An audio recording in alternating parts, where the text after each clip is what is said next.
জীবনের এমন একটা সময় আসে যখন সব কিছু থেকে একটু দূরে সরে যেতে ইচ্ছে করে।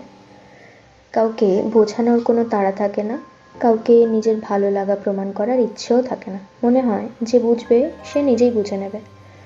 কথা বলার শক্তিটাও যেন কমে যায়। অনেক মেসেজ অপঠিত হয়ে পড়ে থাকে, অনেক ফোন কল যেগুলো ফেরত দেওয়া হয় না। কারণ ক্লান্তি তখন শুধু শরীরে নয়, কখনো কখনো মনেও জমে যায়।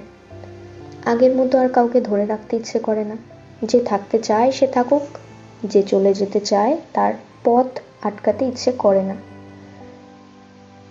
ভুল বোঝাবুঝি মেটানোর কোনো আগ্রহ ধীরে ধীরে থাকে না। কারণ তখনই মানুষ বুঝে যায় সব সম্পর্ক ব্যাখ্যা দিয়ে বাঁচে না। এই সময়টা একটু নিঃশব্দ, একটু নির্লিপ্ত, এর ভেতরেই নিজেকে নতুন করে চিনে নেওয়ার একটা চেষ্টা থাকে। Maybe it's not indifference, but maybe it's a tired heart learning to be quiet.